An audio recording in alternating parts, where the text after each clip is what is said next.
how did this begin? Why are we all sitting here together, the three of us? The Raoul and Blondie, the Blondie and Raoul show. You're a better storyteller than I am about that. I got invited to a Twitter Spaces because I'd started collecting a lot of digital art last year and made a bit of a splash from that. And it was a new entrant to the space. So I got asked to do a Twitter Spaces and I felt like a total fraud because it was like, oh, can you come be an expert? And, Eric was on it and there was a whole bunch of Derek was on it. And there was a whole bunch of people who knew more about this than me. And I thought, I'm a total fraud. And Blondie, who I'd vaguely heard of from Sergito, was on it as well. And so we were talking and I figured she was a hoarder because she was talking about her sneaker collection. He actually called me a hoarder on the podcast. Yeah. And I said, to be clear, it's a high-end hoarder. It's not, I'm not like going to be on the TV show with like old newspapers and nasty piles of things. Ew. and so we just, we hit it off on the podcast. We had a bit of fun. And then I just messaged her afterwards and said, oh, it was really nice to talk to you. And I like the way she said the word art. It's very different. But now I can't say it because I feel ridiculous because it sounds like he'll say, I sound like a seal. Like art. I'm like, he's like, art? I'm like, stop. So now when I catch myself when I'm saying it in front of him, I'm like, digital, I can't say it any other way. It's art. Yeah. And so we continued to chat and then... Basically, he just made fun of me the entire time. And then in my DMs, continued to make fun of me back. What was funny is he had kind of heard about me, I think, through Benny and Sergito. And everybody else in the whole universe knows who this person is. I had no idea. And actually was thinking, who is this person on this? Because I am obviously very close with... So yeah, you were right to question that. Eric and Derek, who I had also just recently seen, so I knew them very well. So it was very familiar. But then I'm like, who's this person? Like I have no idea. So then I was looking at his Twitter profile. I'm like, this is very strange. So it was kind of crazy because we knew all of the same people, but never managed our paths, never had crossed. So it all started on Twitter Spaces. Yeah, in December last year. And this was this the Ayla Almusa Spaces? It was, yeah. Yes. Wow. Ayla, if you're listening. She knows because she was and she came to our thing that we had. We hosted a dinner in New York. Dinner. You were there, weren't you? She was there. Yeah, you were. Yes. Yeah. Yes. At the Spanish place. Yeah. Yeah. And that's where it begins. Yeah. It's funny because he'll slip and somebody will like, how did y'all meet? And he'll say, oh, we met online. And then I was like, that also sounds Who's the other girl who was the co-presenter? Life with Art. Erin McGee. Erin. Yeah. So Erin sends me a DM afterwards and says, you live in the Cayman Islands, don't you? I said, yes. She goes, you bought your Tesla from my dad. I'm like, what a small world. Small world indeed. Wow. Yeah. So she's Canadian, her dad's Canadian, but he lives in the Cayman Islands. So yeah, it was a very small world. Nothing surprises me anymore. Right? No. And now fast forward, and it feels, dare I say, power couple-ish? Eek. People say that, we just laugh. Like, because verbiage. We're just so ridiculous all the time. I mean, again, a big majority of our time is spent making fun of how each other say things. So then people are like, wow, power couple. We're like, oh yeah, really powerful. I think, I don't like the word power couple because that has a different kind of connotation to it. I think we have a lot of great networking connection and relationships with people. And we're trying to use that at times. I mean, I think you've seen us, the way we collect art or different things like that. We'll figure out some people that we like or we like their art, and then we really try to push it. And that has power, but also it's a reflection of our great friends and our great network and the respect that he and I have earned from the way that we do things and the way that we operate. Yeah, because we both have a problem selling anything. Mm-hmm. It's a very common problem. Yeah, so we just never sell anything. Yeah. And it's also, at a simple level, often people are into a hobby or a passion and the other half is not into it. Mm. And it's a lonely thing because you talk about something and they look at you like, I don't care. Can you just do the dishes? Mm. And here, we've built a relationship where it's not the center of it, but it's an important part of it is this common interest that we're both passionate about. And then the idea of being so early, I mean, really, we were talking about this. There's probably 150 serious collectors in the space. Mhm. So there's 150 people. There's a lot of artists, but artists that have some form of attention. Again, there's probably 100. So that's it. The universe is 250 people right now, of which everybody knows everybody. How do you each find conviction with what you just said? You have this backdrop, very small space. Yeah. Let's use those numbers, Yeah. 150 and 100. And yet, there is this shared passion. There is a shared passion to contribute, to collect, to not sell, for the most part. Yeah. Where do you find the conviction? The conviction is knowing how early we are and it being so obvious to me where this is all going. And I've talked about this before, and I tell this story a lot because it was a real anchor for me. It was in Ian Rogers' apartment in Paris. And I'm sitting around, and I can't remember who was at the first dinner. I think Eric was there, and a whole bunch of people, but there was technologists, finance people, music people, art people, fashion people, all sitting around the table with this commonality of interest. And I know culture when I see it. When that happens, you know there's a strong cultural thing happening. And it was early. And I remember mentioning at the dinner, I'm like, you guys don't realize what is happening here. We are now all 1 degree of separation from the start of a cultural movement. And particularly it mattered because there was this price boom and bubble that happened in NFTs broadly, mainly driven by PFPs. This was in a bear market. And here you've got what's known as the Lindy effect, the survivors. And the passion hadn't gone, it had increased. And that to me was the big signal that, okay, there's something real here. Then I started looking at the cultural aspects and stuff like that. And that's when I thought, okay, we've got cultural movement, we've got cultural assets that people want. And so this is going to be much bigger than people imagine. So that's what gave me the real conviction. And then I ended up going to a Cosmo de Medici's event, some private event at Beeple Studios. And there I was able to observe a lot of the artists in the space, the bigger collectors, plus the museums, plus Sotheby's, and just see and observe the dynamics of who's doing what. And you kind of realize, okay, this is how it maps out. Here are how all the people involved. And for me, every single person mentioned XCOPY. Mm-hmm. I'm like, that was the signal. I already owned a Max Payne and Friends, and I liked the art. And that I just came home after that, was on the plane back thinking there was a huge signal there. And then I saw, okay, well, he is a culturally relevant artist that I understand. And so I just start building a thesis around conviction, culture. And it's not just about the collecting of the art, it's about the collecting of the people around you. You know, like we've all met, the people are amazing. People have different opinions on different artists. Some people sell stuff and try and make money from it. Others just hoard it. But what's amazing is just to be that. And that gave me the conviction that something real is happening here. And it was worth my time and energy because it was so rewarding, not financially, but just rewarding for me as a human.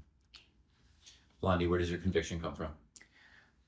I think it's always been at base level, the visual aspects of liking pretty things, liking art, liking the technology.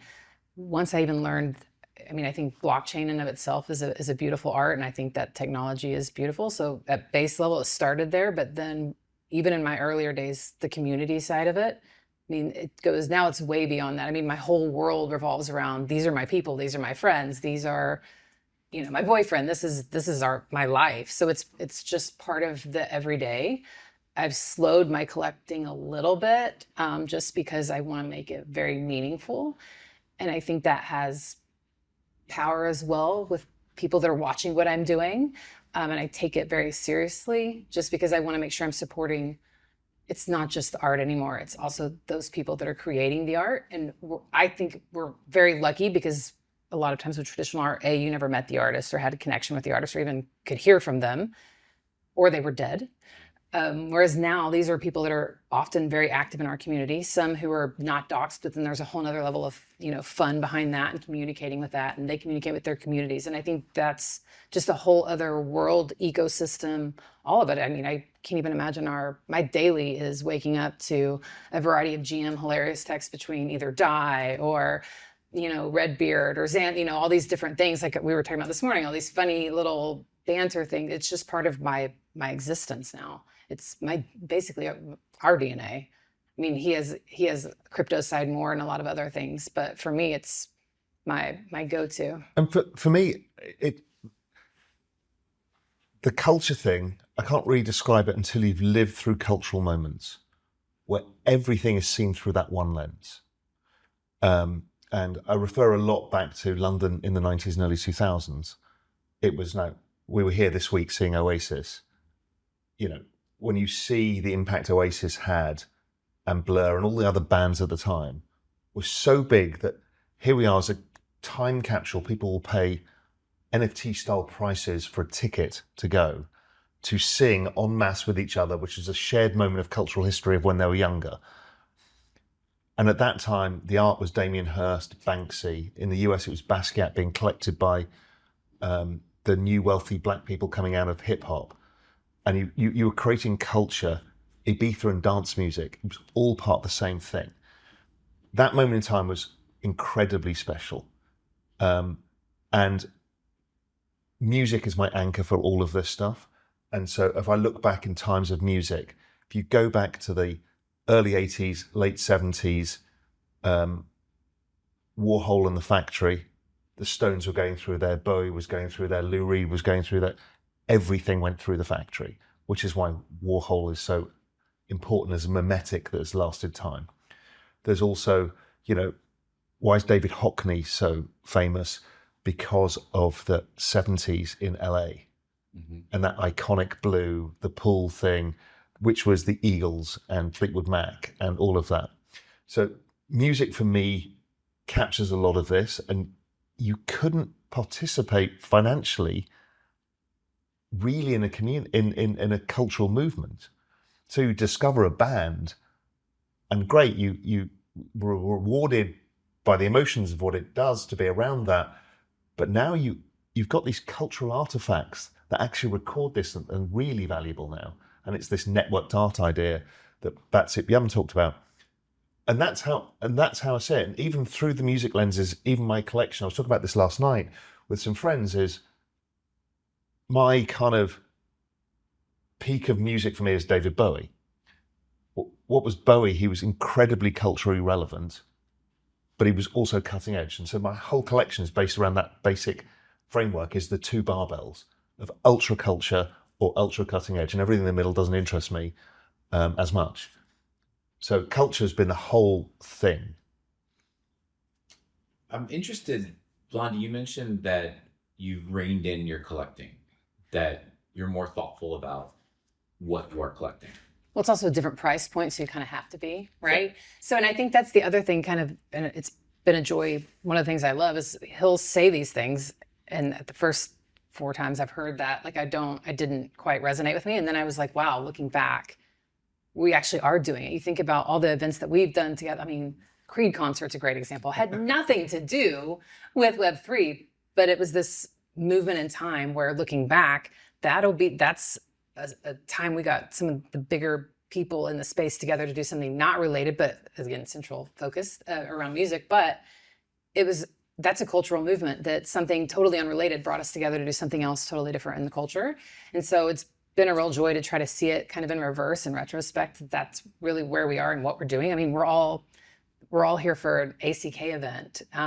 A music event. A music event. Nonetheless. Regarding a piano, right? And everybody's come in for this, and how that proves exactly what he's saying about it being a cultural movement, is you're able to bring in people from all around the world that have nothing else that really connects them except this. I mean, you sit in a room sometimes and you're like, wow, this is a very interesting variety of people. So back to my honing in my collecting is, it needs to be meaningful. And because I am very humble in the fact that I'm very lucky to have the position that I do and the respect that I've earned, but I also take it very seriously. So I'm, I don't want to buy something, particularly, generally the price point that we're investing in now, and then find out that the next day that the person's a sleazeball. My earlier days, I ended up in a situation with a founder who ended up being that way. And it was something that I was like, this is a mess. How do I get out of this? I'm not going to sell everything because I know this is a mess.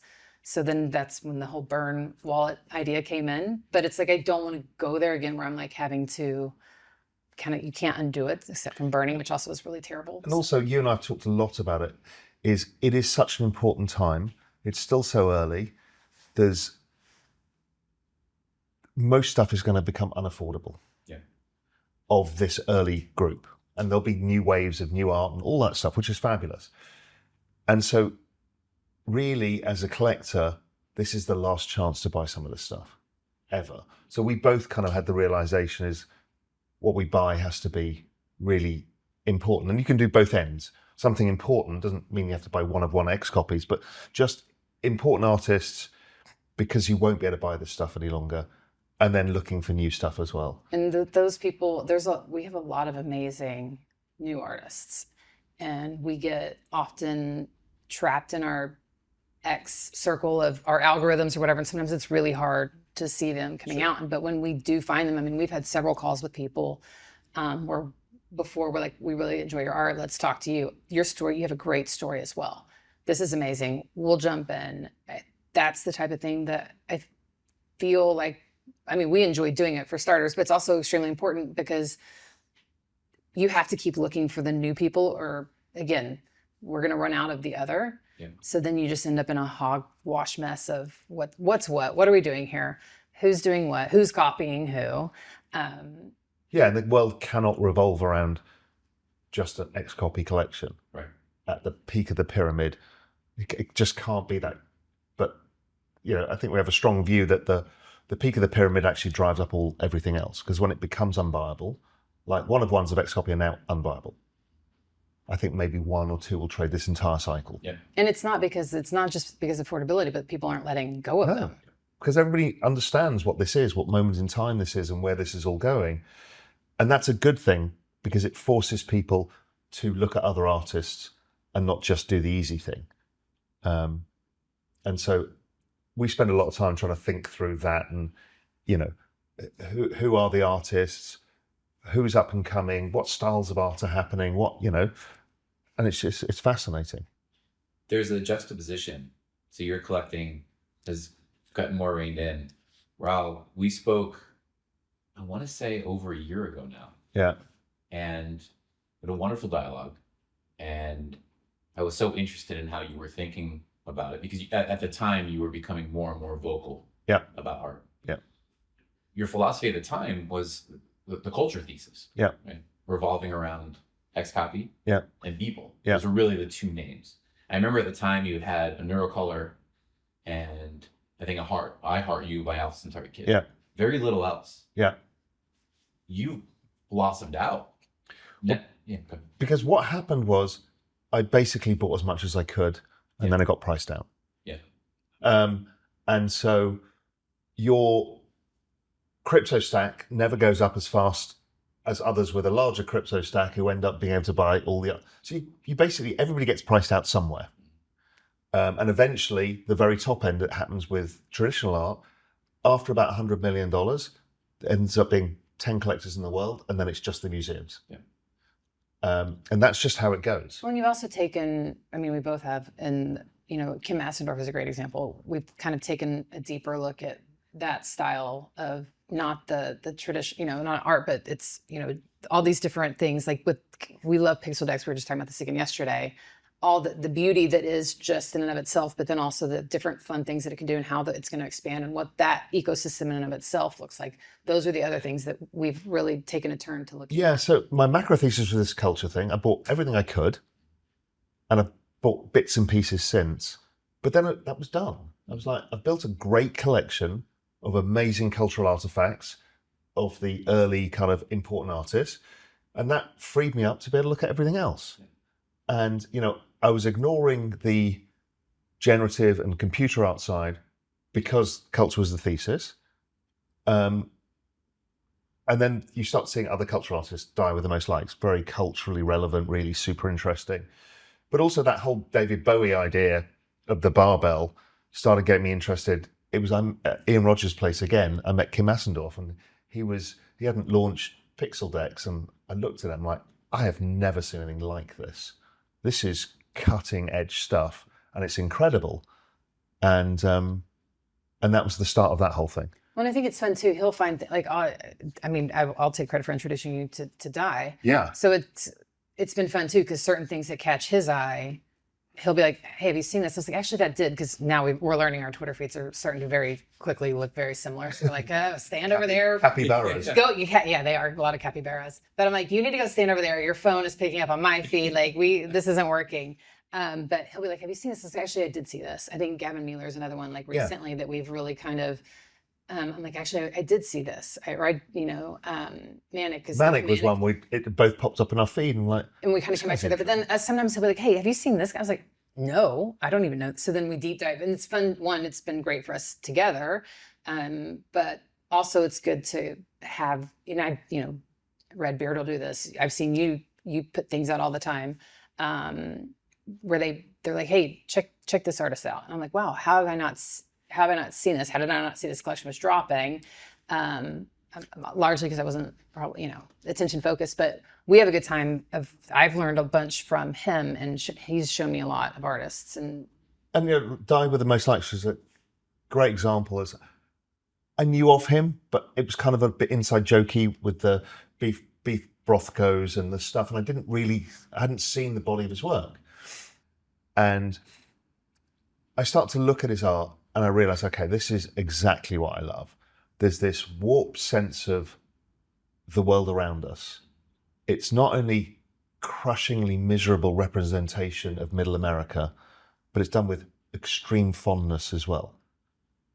And I love that. It's like, I also love Rupa Renisto's Life in West America, because it's like this, every foreigner's dream of America, but through the lens of Hunter S. Thompson, where nothing is quite what it seems, right? That twisted thing, I really love that.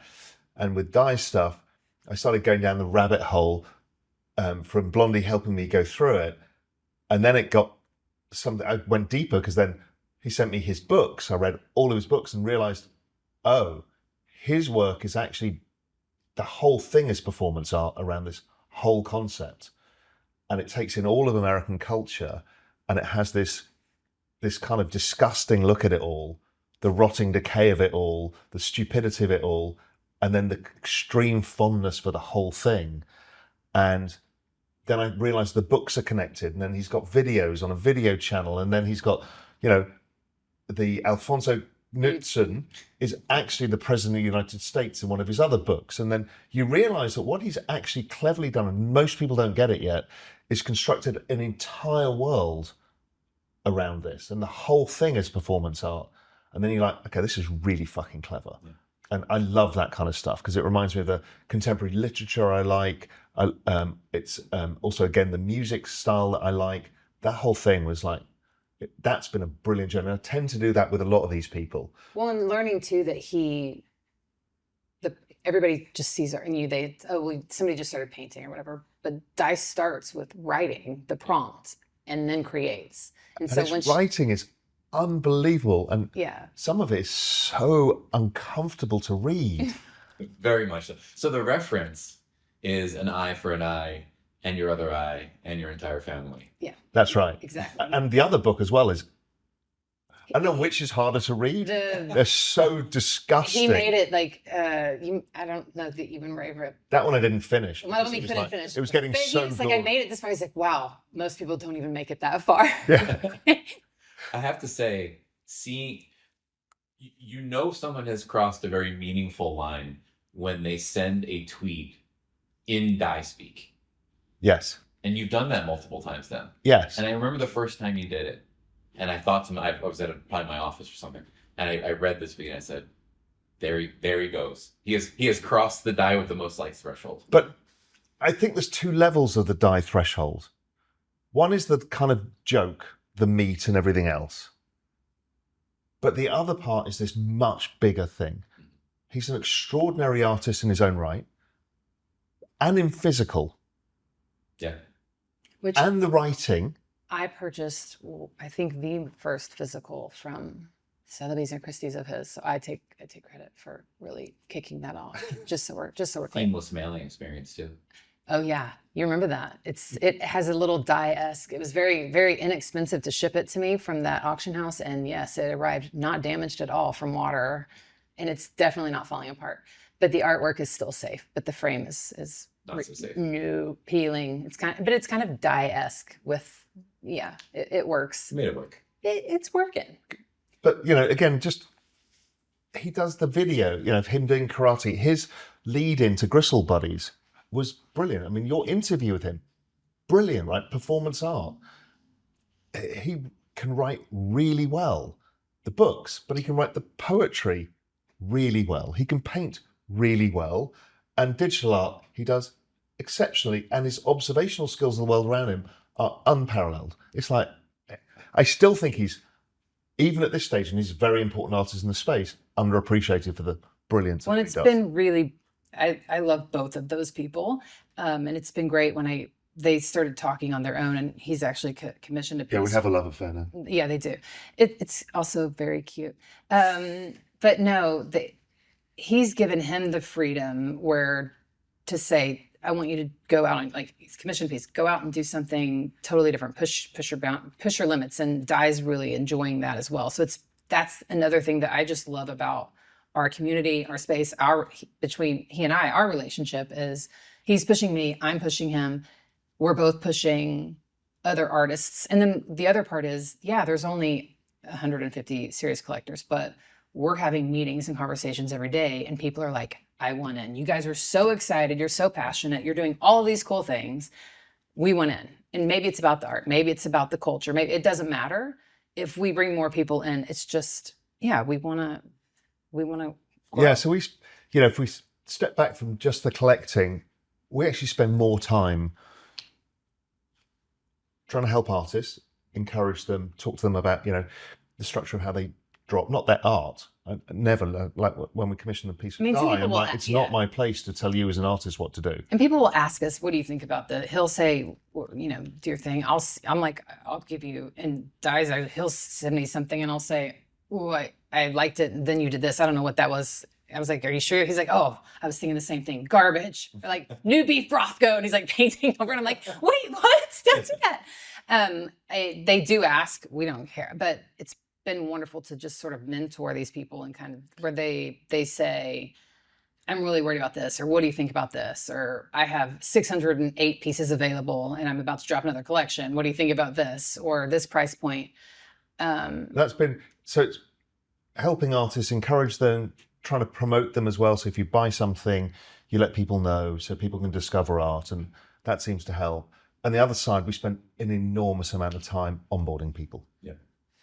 And the great and the good, or just friends or family, just onboarding people to this world. Because if it is culture and it is at the nexus of finances as well, that thing becomes an amazing, rewarding journey for everybody.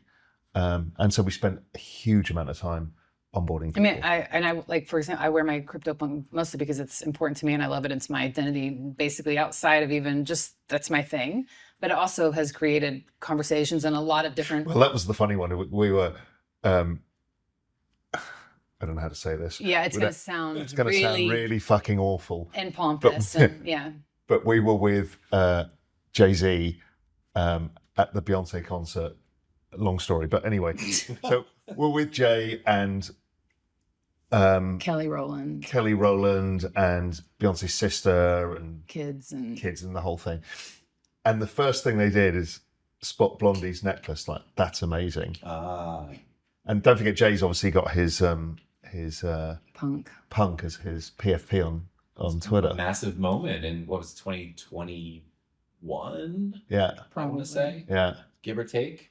That when that transition happened, it was sort of the era of these PFPs changing over and creating this massive surge of hype. Yeah. But I mean, that's but he still has it in mind. Yeah. Yeah. Well, it was funny because he did. It was actually Kelly Rowland that asked me about it, and then he was like, Yeah, Jay, it's a CryptoPunk. It was like a funny experience of just like reminding him. But again, it's conversation starter, and then we're able to talk about what we're passionate about.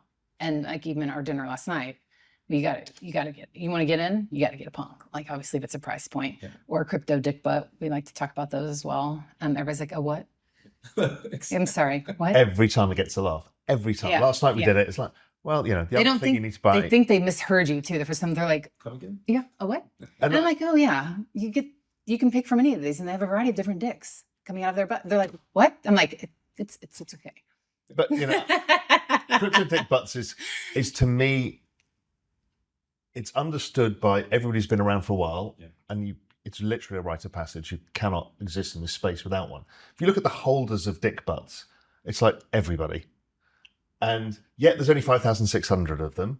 They're still super cheap, but they're complete OG assets. It's like, sure, buy a punk to start with, but then you're going to buy a crypto dick butt because everybody does. You will go down. Because you also it shows you don't take yourself too seriously. So what you just said, take yourself too seriously. And then Blondie, you had said prior that people see that there's something fun going on over there, to paraphrase you. I've often said that at Basel, Switzerland this past year, I had this sense that there were many involved with what we all love to call traditional art around here, looking over the wall in a sense and saying, what's going on over there? That looks more fun. So just I've got a proof point on that. This week I was somebody from finance who's super wealthy, and he's a big art collector, generally kind of the kind of classical art stuff. And I talked about this, and he just leant forward and said, does this mean I can get invited to parties? And he's like 60. And what he understood was that culture thing is, I can meet all the people in this and I can have fun because people are passionate. I'll be around different people of different backgrounds, all with this commonality. He got that in a second. It's like, and it was just very sweet. He's like, can I get invited to the parties? I'm like, yeah, because it's an open space. It's not elitist. It's not like you have to be invited by Sotheby's to a particular drinks. But, this is a very different thing. And that's what we're seeing blossom right here, right now. That we're in a sense here for the Carnegie Hall event. That's an orbit around Alpha Centauri Kid for his holders and for the people sort of orbiting around those holders. And then just next week, Toledo, many artists, but there's a very specific Sam Spratt Masks of Lucy event. Same thing. If you own a mask, there are 613, decent amount to go around. Still expensive, but still enough that there was an opportunity to get your hands on one at a point in time. And you get to go to the party and show up in Toledo. Actually, I think we're sitting with the winner, aren't we? Didn't someone in this room win the mask? Is that right? No one can see me now, but I'm shedding a tear and going. I feel like we are. And actually, Sam's a great example of what he's done with his network. Was he realized early that he has his council, but realized that network would limit, because he does dedicate so much to our group of the council, and that he really wanted to build this strong foundation to then branch out and make that bigger. And the goal is to just keep doing that. So then you have this network effect. I mean, you see the way he draws it up, and you can see next week that, there's a lot of people coming next week that aren't mask holders or council members, but they're excited about just getting a taste of what's happening. And this couldn't happen in traditional art. And, there was a bit of pushback about my interview with Batsup Yum, but he's dead right. Networked art is a very powerful thing. So you don't know who owns the other Marilyns of Warhol. Yeah. You have no connection with them whatsoever. But as a skull holder, you know everybody who's got it. You meet them. You have this commonality of interest, and you're now sharing ideas, social events. You become friends, or you become enemies, whatever it is, right? That doesn't exist in traditional art. It had to go to the gallery, and you had to meet people. But this changes everything. And Sam's super clever with what he's done with that. And Rachel, let's give Rachel some credit. Yes, but yes, The Sam Spratt brand, complex, yes. has created a very, very clever way of creating the 1,000 True Fans model. And it's not just about his art, it's about being part of something. And he's got it by this network effect too. You create not a shield, he doesn't need a shield, but a very strong foundation of people that will also help support that narrative going forward. So you're just, stronger together, and then you can get bigger with time. And it's just a strong infrastructure. And like you say, whether you like the art or not, it's a beautiful. It's brilliantly done. Very thoughtfully done. Cultural, yeah.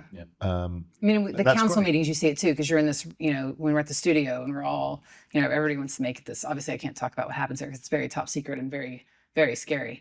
But very serious. It's the inner depths of the cabal. That's the Blondie flex right there. Yeah, that was the Blondie flex. There's only one council member. There's only one council member at this table. So obviously I can't talk about it or I'd have to kill you.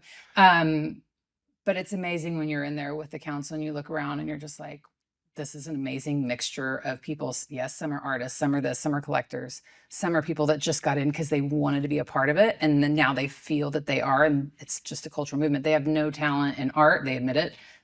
I'm one of those people. They don't even really collect art generally. Now I can hear the art sound. Art. But they saw the cultural movement. They wanted in and are very active, strong people pushing not just Sam, but the whole movement and that's forward. just a fascinating thing about the space is how some people have incredibly thoughtfully built this network effect around that art. I mean, XCOPY goes without saying how well he's done that. He's created this perfect pyramid where people just want to move up in his art and created an enormous amount of demand and attention for his art. Sam's gone about it similar way, but very differently. So it starts with the really close group of people. Well, X, because he's so anonymous, doesn't have that, but you automatically know who the other collectors are and you start connecting with each other. And the Doom DAOs, Jello Wolf's thing has done a great job with that as well, to get people together. The network effect of all of this. I like the phrase speed running the Mona Lisa.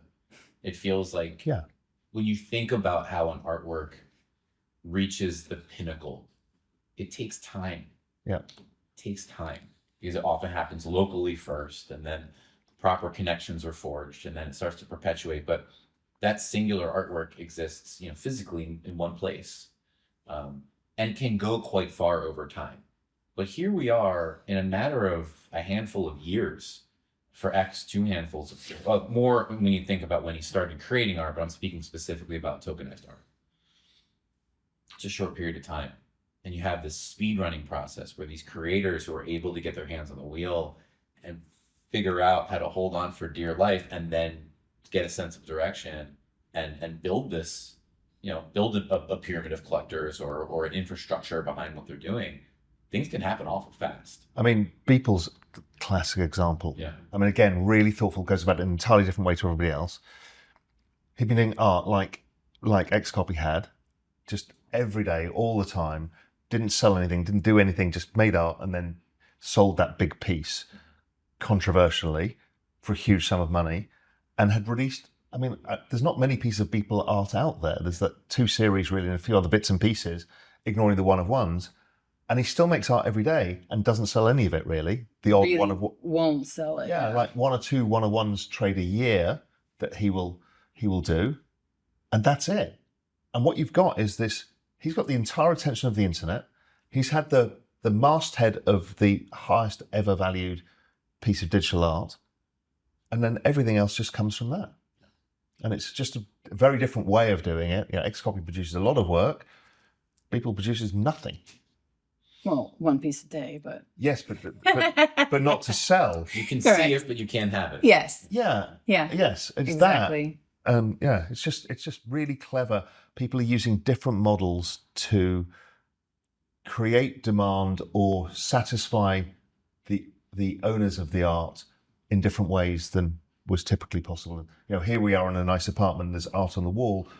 You can't find anything else about True. anything. Who owns the art, who the artist is. It's hard. You have to go around with your Google, snap a picture, ask who this could be, because ChatGPT won't even tell you because it's privately owned and copyright and all of that.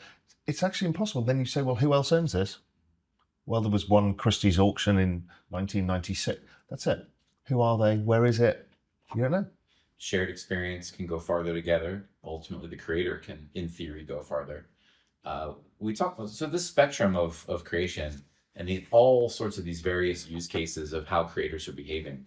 You have the uber scarcity model that I think is becoming a bit less popular now, because I think people are realizing you need some quantity of work when you get to a certain level of notoriety. I do still think someone like a Joe Pease probably holds down that side of the spectrum quite well, where very unique way about him and probably one of the most scarce, let's say, artists out there. Then you move down that spectrum a bit, you run into your Beeple, then you keep going, you run into your XCOPY, you keep going all the way on this side of the spectrum, you have your Jack Butcher. Yeah. Right? Completely different philosophy. And I would say in one side you have the scarcity maxis, and on this side you have the almost surplus maxis. Yeah. I want to do everything in my power to release work to all corners of test concepts, get it in people's hands. Well, it's almost like a branding too. Right. Like it's like if there's one of these everywhere, then it's recognizable, and that's where Well, that's his idea, because he came from the graphic design advertising industry and he understood the power of a logo. Yeah.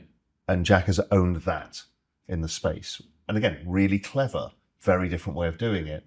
But the more ubiquitous a logo becomes, the more valuable it is as a brand. Yeah. which is such the flip side too. So Sam Spratt has the power. I think every time when we have a one-on-one conversation, he usually makes me cry at least 4 times.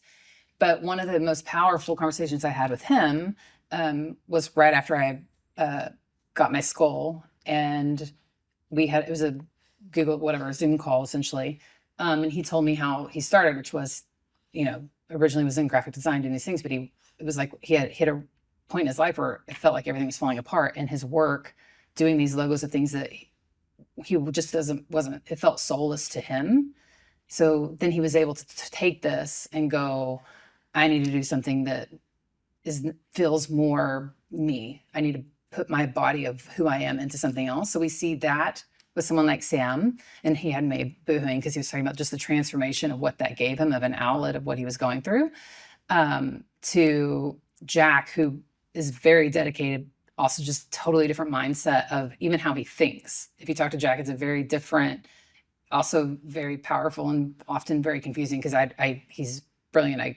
He goes on these paths, and I was like, half the time I'm like, maybe after I hear you say that like 16 times, I'll have half of it understood. It's a very fun but complicated thing. But I think he's also created some scarcity in his giant model of, you see the open, I never say it right, but those things that adapt and change. And there's only so many of those. Like I have several of dyes, and there's only a few of those of that particular collection, which is even more fun and is also helping bring more artists into the space, applying or doing that sort of method, which we also see with the 6529 memes and people being able to submit memes, and you're bringing more artists in. That's really gathering momentum now. It really is. So you can see important artists all competing to be a meme, to get in the meme. And it's like, okay, this is a really important thing happening here. And people keep tapping me on the shoulder saying, you need to focus on what's happening here, because it is really interesting as an entry into the art world, discovering artists, but also being able to own art. And it's not in massive numbers either. It's a really interesting Well, and it's format. also really, one of my favorite things is this is the time to mint these. Say the max is going to be this, but if only 125 are minted or whatever it is, that's it. So the supply is done. And so that's another fun mechanism of scarcity. So I'm always watching too for the new up and coming artists that drop something like, that's a really great meme card. Maybe it doesn't mint out. I'm grabbing one because now we're at a smaller collection of something I think is really great. Now I'm also watching this artist. Let's see what they do. I thought, to go back to 2020, Damien Hirst saw all of this and figured out that there's this uniquely interesting balance of supply and demand and what it does, and that a drop, let's say a 6529 drop, and only 25 people mint it, ends up becoming the most valuable. even though at the time less people wanted it. And he tested that in real time with the currency, which was brilliantly done, which was the idea of, is physical and digital worth more? How? And you had to burn one or the other. And knowing that if everyone wanted to keep the Damien Hirst original thing, because most people wanted Damien Hirst in their house, it was going to drive up the value of the NFT. Interestingly, in the end, it ended up being about 50-50, which was fascinating. But that whole experiment was really interesting on a number of levels. Well, on a totally separate side, because my origin story into NFTs, but animation, DeeKay Walks, when he would do the Walks collection, would take votes about the different characters, and the least popular voted on character would have the least of that edition size. So like I have a DeeKay Walks Wanda. Wasn't highly voted on, whatever, but now she's the most sought because there's 3 of her or whatever it is. So aesthetically was not one that was voted on. So he mints less of them. And as a result, you hold them close because there's the scarcity side of it. The one thing I don't enjoy personally, and other people do, is the excess gamification in the space. Yeah. Because it's not respectful of people's time. You're forced to do too many hoops. And I understand it's because it creates focused attention and people are commonality of interest. But it's not respectful of people's time. Well, I have a visceral reaction to anything that requires excess gamification. Or like if you mint 20 of these, then you'll have 3 days to burn. Or if you miss the burn window, then you're like, the whole thing is like, can I just get the end piece? Like, can we just? Yeah, can we just cut to the piece of art that I want to buy? And I don't need to do these hoops because the hoops are just painful for people. I'll challenge that a bit. Go. I wonder if because somebody might say, I want that artwork, but I can't. Now, it depends on how someone's rolling this mechanism out. But I do think an interesting way to do it, if an artist is ultimately valuing someone's time and saying, you need to devote this time. And the end product of that is if you walk yourself through this experience, you'll pay less or you'll have a more approachable outcome for this ultimate artwork. I do think that's interesting. I don't like the idea of you show me how much you love me and I will do it. It just feels disingenuous to me. I get what you're saying, but there's something about it that doesn't work for me. Is like, give me attention, and the more attention you give me, the less it will cost you or the more you'll get. I just feel like that's a weird way of doing things. Some gamification, some things, a burn mechanism to get, something else. Okay, that's fine. But just when it's too convoluted, it's like, I wouldn't do that to the artist. Oh, for me to buy your art, you're going to have to do these 3 things for me, and then I'll buy your art. That's not respectful of the artist. Yeah. And they've got to be respectful of the collector as well. Now, some people really enjoy that, and so there's nothing wrong with that as a model. It's just not my thing. Yeah, I understand. I mean, we see it sometimes with there's packs of things, and actually the Dan did the art packs, which I think is actually brilliant because there's some artists in there that are known. You're trying to get whatever, but you're also going to get some art from new artists. I think, and you know what you're getting going in as a blind bag, which is a concept he's always like, use that expression. If you have kids, you know what a blind bag is because you like Pokemon cards or whatever. You don't know what you're going to get.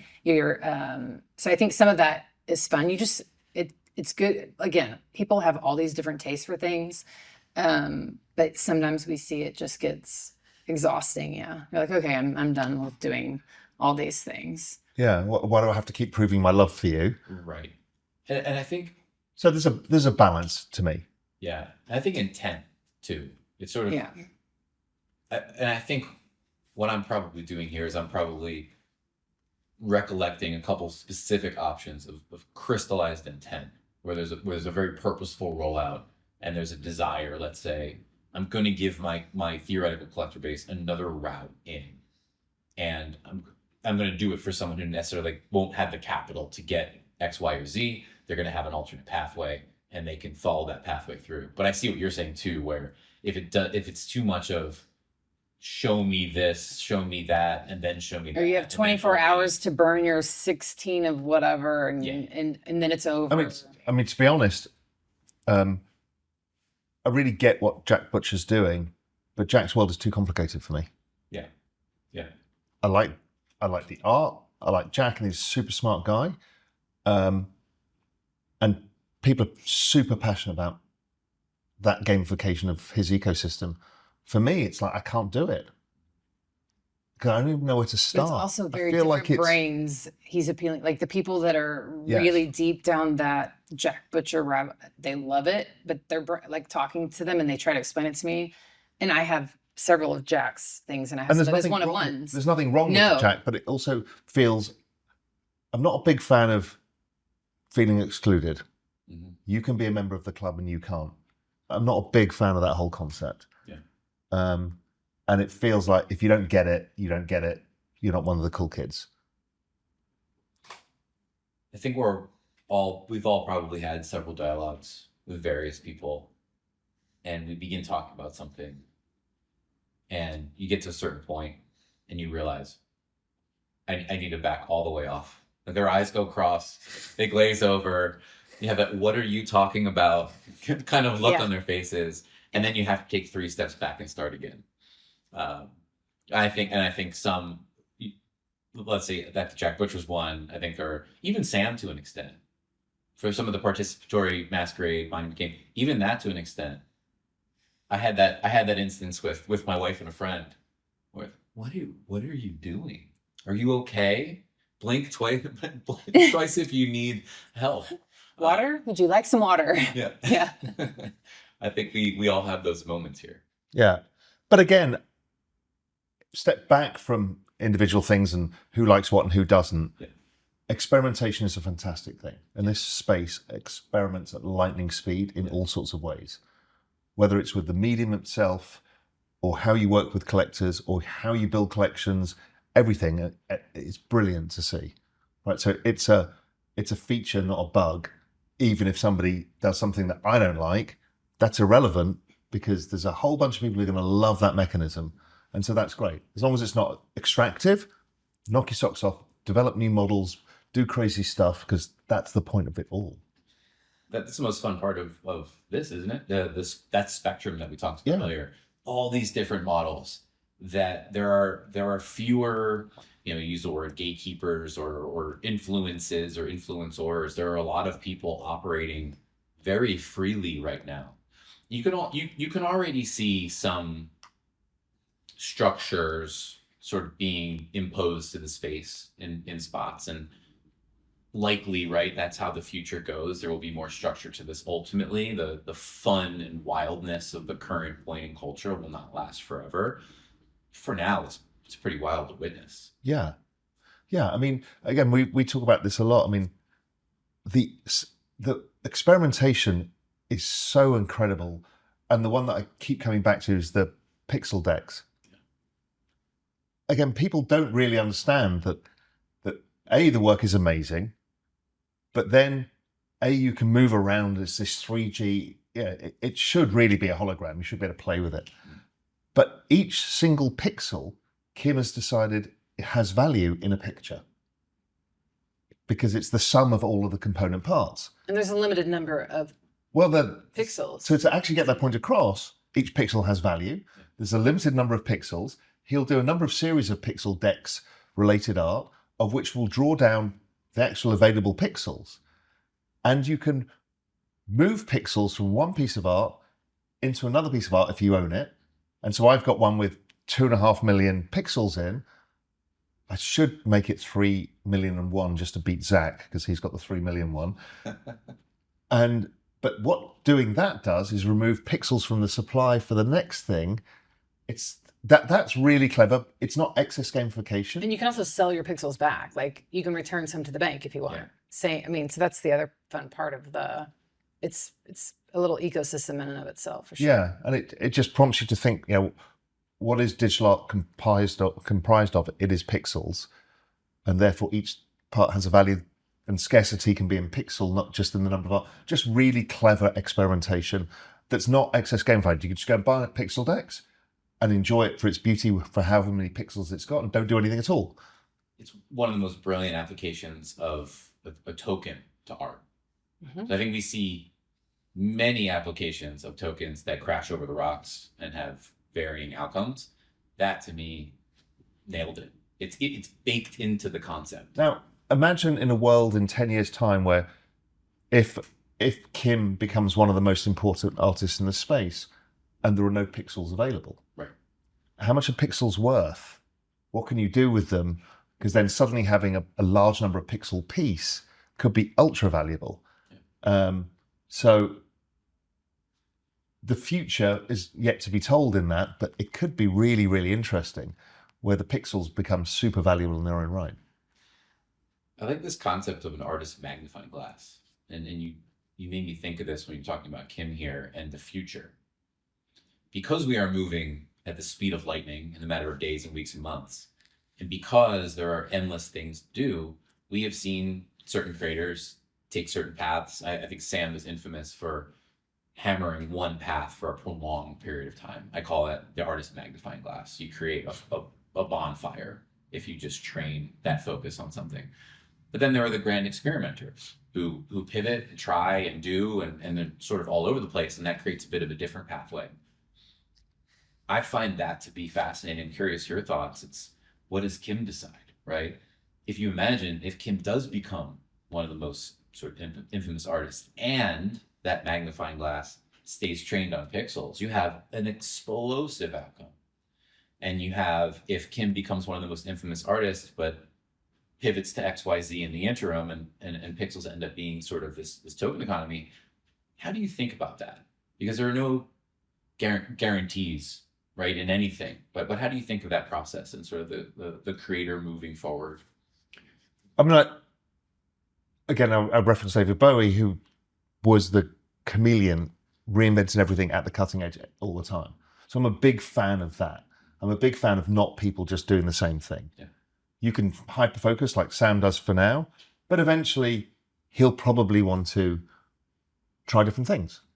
And I think it's amazing to see people do different things, as long as it feels like a cohesive story. We talk about this a lot. You know, she's very quick. You know, she's got an amazing eye for this stuff. And she's like, look at the artist's collection. This doesn't make sense. It needs to make sense as a whole. If not, it's a random smash. Pick a path, you know, or why does it look like this? And then I start asking, who are we copying? Or what are we doing here? Because this is very drastic, you know, especially if it's like 10 different things. Around the same period of time. Around the same period of time. Okay, something's off here. So either, hey, let's talk. Like, what are you drawn to? What do you do? Well, I love this, but this sells. Okay, that's a different conversation. But where are we getting the inspiration for these 10 different varieties of things? And what are you trying to tell your collectors? That you're multifaceted? This looks like you don't know who you are, and they're not going to be able to buy into whatever this is because you're not sure of yourself either. So I think a pivot is good, but if Dye starts painting pretty flowers tomorrow, if he starts painting that tomorrow, I'm going to be like, are you okay? Like, what happened? Where does this fit into a story? And if it doesn't fit, it's weird. Like, did Alfonso Newton fall asleep in a puddle of water and get electrocuted and woke up? Like what happened? Like, I need to, because otherwise I'm lost and I'm confused.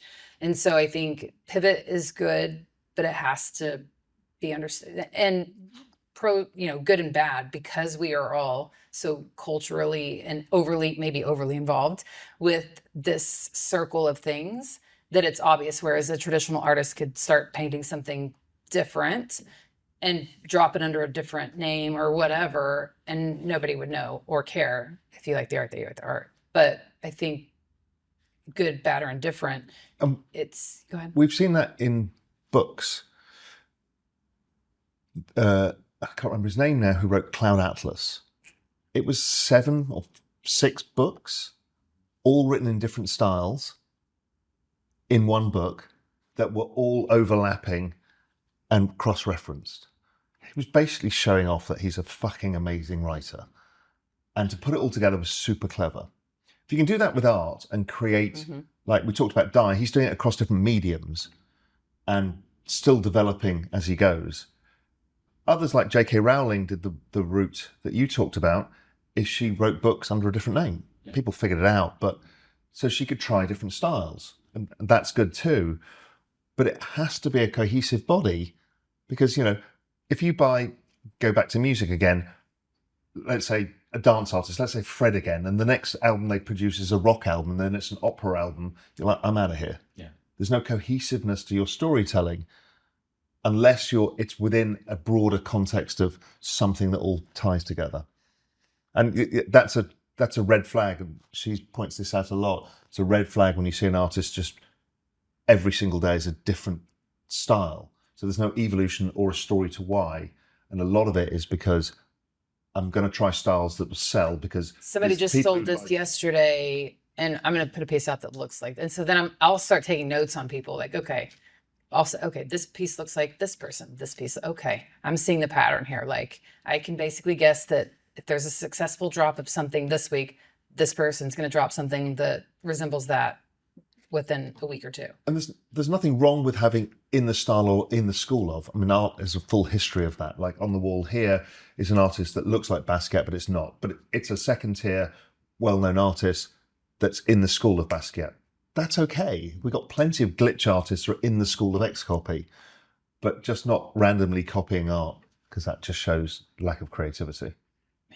It's interesting to interact in an industry, in a creative space that's so tied to the financialization. I know it's a hot button topic. It's real though. There's a lot of the collectors coming into the space are coming from cryptocurrency and sort of the base currency that's being used to transact. There are a lot of new collectors.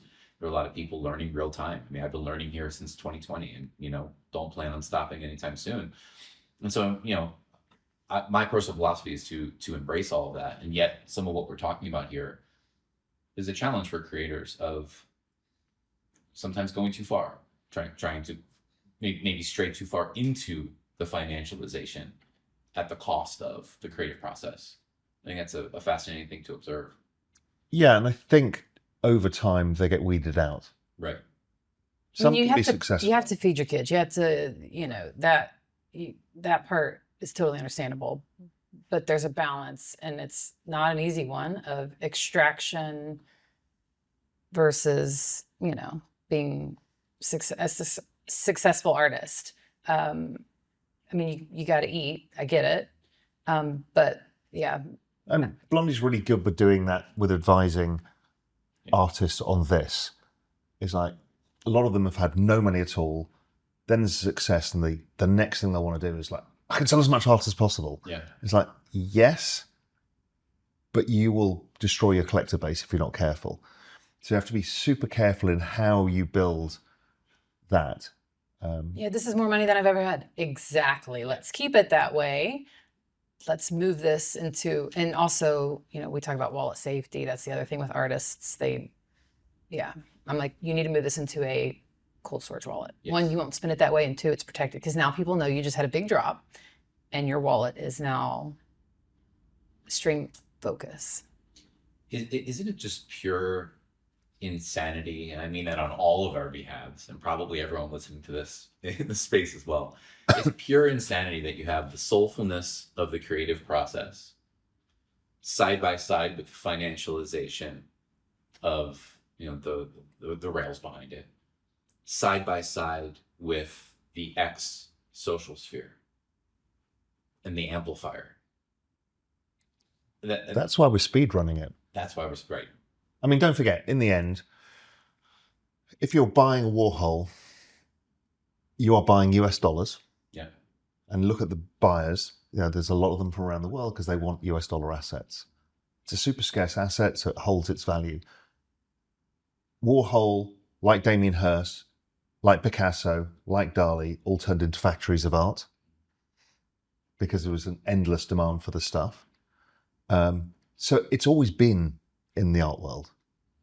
The only difference now is the network effect. Warhol had it, and Damien Hirst had it because of television and music that spread.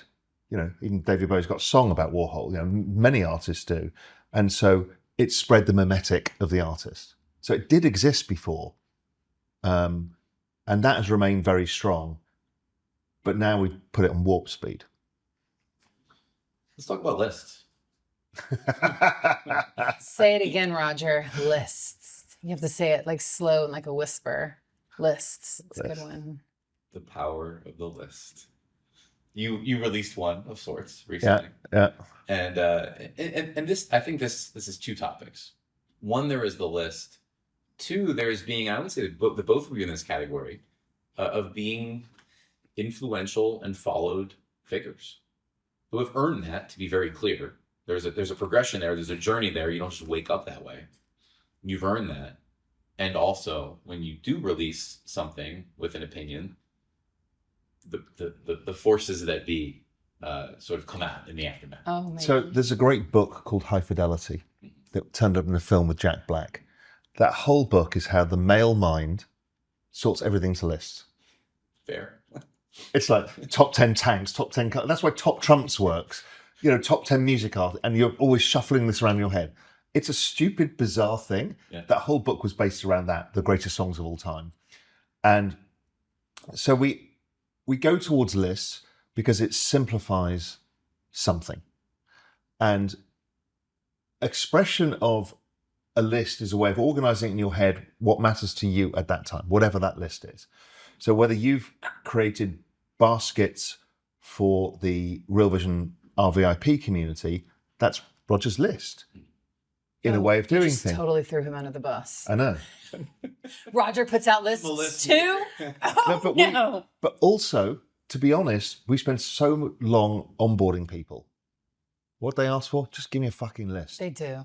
Honestly, Just where do you start? Start with a punk. What is that? That's a list of one. Yeah. So I'm sorry if people get upset because you express an opinion. I don't give a fuck, because if you actually want to onboard people into this space, you're going to have to guide them. And I know I've built my career on simplifying message. Simplify, simplify, simplify, simplify. They will figure it out once they get in. If not, you are making it impossible to people and you'll destroy your own space. Now, the list that I put out is not like, here's what I believe the top artists are. I did put out a very simple list, which is like, here's my entire opinion of the space. In a nutshell, he who dies with the most XCOPY and Beeple wins. Okay, that was a simple mimetic to say, okay, this is relevance, do this. But really, that list I put out was just like, I'm observing that the wonderful thing that is happening, which is after a bear market, suddenly we're seeing a rise of artists where their work is getting re-rated. Yeah. And I wrote a list of I felt like it was examples. It wasn't even example. Yeah, It wasn't even was meant to be like these like, people should be re-rated. Like FE these things. And the great story background of that is, I don't remember where we were. I know, but it was late and I was We had a few drinks. I didn't see the tweet. I woke up in the middle of the night and I checked my phone and I was like, oh no, he did a list. And I was like, because normally if he's tweeting and I'll say, do we want to save that as a draft and wait till the morning before we or I'm like, what are you doing? Like, let's think about this, but I didn't see it until, so I woke up in the middle and I was like, oh boy, like this is going to be fun. And I can't remember who it was. It wasn't something I collected a lot of. And I just saw that his collection had gone up massively. Suddenly it got attention. And it was like, okay, wow, here's something happening. Suddenly the attention is focused on somebody. And so I was like, yeah, we're seeing a lot of this. Like ACK has like been entirely re-rated. And we're seeing it with a lot of artists. Kim Asendorf, Sam's probably the greatest example. He's gone from, you know, one of the great and the good to in the upper echelon of artists who've sold at those prices. And that to me was a good sign that we're broadening out, we're kind of anointing new artists to say, okay, attention is moving away from just the XCOPY and the Beeple kind of idea, the simplicity of the space, the entry or the punk, into something broader. You're also a walking example of that. And I think that's what's so essential. I think it's essential that people listen. I'm going to give a shout out to somebody, Ana Maria Caballero, who I think is wonderful. There was a time that I did put out a list of sorts. It was a post, probably something similar to that, something that I thought was innocuous in the moment. I was expressing passion and I had said something. and it went through a much smaller than Raoul Pal, but a journey. Went through a smaller journey of polarization. You feel some sort of way in the moment. And I remember Anna Maria had sent me an article about the importance of list making from a historical perspective. A very serious article that I read in the moment and took something important away from. And I thought it was just so brilliant that she chose to share that because she saw what was sort of transpiring at the time. I think it's essential. I think it's essential that you're able to put half lists, full lists, opinions. And also, what I did at the end of that post was, hey, you might have seen other artists break out. Add your list below. Yeah. But people took it as this, these are my favorite artists, which was not the point and was not the post Yeah, whatsoever. that was my favorite. Were the duplicate, they were like, these are the artists, something rather, my bags. And I was like, oh gosh. Like, it's like, that wasn't the point. But to put a list out and say, add to yours is discourse. That is encouraged. Like, I think these are the most important artists in generative art. You put your list out, it upsets a bunch of people. It also educates a bunch of people. Yes. Oh, I want to look at these. And you create discourse. People learn about new artists. That's great. And you are a walking example. You were focused on XCOPY and Beeple, and you collected a number of those works and built a collection according to a thesis that you had. And you've since Gone everywhere. Expanded a collection, right, into all of these other artists, tens of other artists over the course of time, and are actively contributing, right? And obviously the same goes for you, Blondie, right? I don't know, when's the last time? Well, she's gone from super broad to narrower, and I've gone from super narrow to broader, which is where we've met in the common ground. Obviously, I'm not allowed to buy anything with a rainbow in for fear of death. This is carved out territory. This is carved out territory. Neurocolor is the closest, an abstract rainbow. Abstract rainbow, fine. He says that. That's inaccurate. I usually just get sent them first. The circus and we don't talk about the circus elephant. We have. You stole that. Up. I did not steal it. You took a nap. I reached out to see if I could get it. I was able to get it. You were sleeping. I don't really see how that's. A man of my age needs a nap occasionally. I can't be like a hawk watching what you're doing. You snooze. You also did that with the other ACK. Yeah. You got the fish. To be fair, you got the other one. So we have a bit of competition over stuff as well. I love every bit of it. We buy stuff together. So like with Manic, we both bought art together, and we've done it with Kim Asendorf. We've done it with a bunch of artists. Well, we talk about it a lot, and then we're like, you know what, this is really interesting. We want to get involved in this. But there's others where some of her stuff I don't like, some of the stuff that I do, she doesn't like. And then there's ones we'll fight over. Then there's ones where you take a nap and Blondie. Yeah. I know where to go to ask for or to find pieces. Maybe like he has. You just flick your blonde hair, flood your eyelids, and say, "Well, you know, Raoul's not around, but maybe I'll just sort this out." I don't ever start it with that. But no, I'm very fortunate that I know a lot of the artists and a lot of people that I can generally find. Well, she's saying she's more important than me, which is true. I'm not saying which that. We know. I'm saying I'm nicer than you. And people like me more. That's true as well. I'm kidding. But no, we do. And there's a lot of stuff that he has that I quite frankly don't like. Yeah. And it's very much the other way for sure. Yeah. You have a different style because it sounds weird, but different, the different experiences of when you were young very much drive your taste in stuff. So anybody who played computer games are towards certain types. Yeah. My computer gaming was Space Invaders, therefore pixel art works for me. But beyond that, the Super Mario stuff after that, that's not me. But there's a whole bunch of people who love that style of art. And the kind of sort of more cartoonish or characterish art, not done anything for me, but it does it for others. I mean, I like again, back to my origin, how I got sort of into all that. Doodles. And then I do like doodles, and they were a happy brand at a time that I wanted happy things. And I've built my brand around a puking doodle. Which is Pukalisa, I mean. Which is funny. It's funny, and it's now and the fact known that we've just red pilled somebody Tad Smith, because it's public, who's on the board of Doodles, she thought he needs the doodle. Well, he had reached out. He was looking to get a doodle. He was like, I hear you're kind of into doodles, which was funny because it was the week after we had just done the whole skull swap when he bought his skull.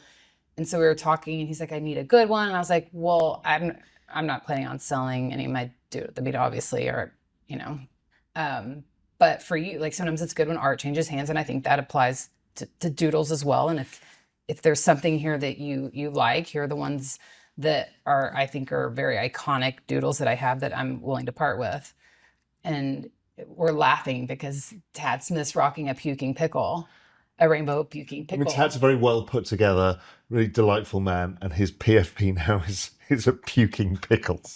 Say that fast 5 times. I know. Rainbow puking pickle. And Brilliant. but it's like, and I was telling him after, as soon as he switched, I was like, this is actually an epic PFP for him because it's brilliant. Yeah. Even you were like, I'm not a big fan of the doodles art and I'm not whatever, but this is actually it's brilliant. Brilliant. And it's for a Tad clean to do it as well was a testament to him about, he understands the humor, the culture, the whole thing. He was like, okay, yeah, the puking pickle, rainbow puking pickle. And even his wife was like, just buy the pickle.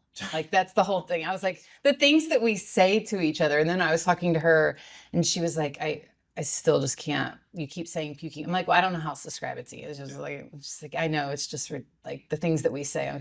She's like, yeah, the things that we say. All the quotes that can be taken out of context. Exactly. Exactly. Yeah. So pickle's a nice segue into a very important part of culture. Is food. Yeah. How did you end up at an Outback? I've never been to an Outback. No, not an Outback. We haven't done the Outback yet. Wait, what was the incident? Chili's and Olive Garden. Chili's. Olive Garden was Chili's. Chili's, yeah. Why was it stuck in Outback? Well, because Di and I are so obsessed with the bloomin' onion and all of that. It's even and they're more trying to get me that. Happens in and around Marfa. We know. Okay, fair. And the Outbacks are getting more complicated, harder to find, but we'll get him there. I got him to Dave and Buster's actually. That was culturally interesting. I mean, look, they are culture, and it's like, you reference it with Di because he references these are kind of Americana culture. Yeah. And I'm a food snob, because I lived in Spain for so long and I'm multicultural by background. And so it is culture. It's the same as street food in Thailand is going to Chili's in the middle of America, right? It is something about it. But obviously, it's not my style of food whatsoever. But it's hilarious because her daughters now film TikTok videos of me going and tasting all of the food in these places like a food critic. Well, he's very dramatic. It's not like, oh yeah, this isn't. What are you trying to say? You're dramatic. That's a nice way of putting it. But you're just very expressive. There we go. So it's because in my other life I would be Anthony Bourdain. Yeah, 100%. And now you get to do it. Anthony Bourdain of finance. Tour. That's right. It's amazing. Well, and it's funny because my kids were doing it for TikTok and they didn't think much of it. And so my daughter's like sort of half doing it with her. She's like breadsticks are all over her hands. And so the video also decays because her phone ends up covered in grease because she's put some awful Mario music to it. So the whole thing just, part of the performance. It made it look even just, people are like, is this a flip phone? Like, what is, I was like, I don't understand. Like, why is everybody attack? I'm like, it's Twitter. Like, you just need to stick with TikTok. It's fine. Let's not bring you over to the other side. But yeah, it's been a fun experience. We still have plans to get to a Home Depot. I've not been to Walmart yet. And we haven't done Walmart. We're gonna do the Walmart Target. And you see, comparison. these don't feel things for Americans because you take them for granted. Yeah. And for foreigners, this is what we see in TV shows and films. Right, so they have this real cultural relevance to America, which is why that whole Life in West America thing, which is why the Di thing, it's like American culture viewed through your lens. One of the reasons I love XCOPY, he's British. And you don't know, unless you've been to London, what Tesco Metro is and why he references it and why he references all the things. They're all London.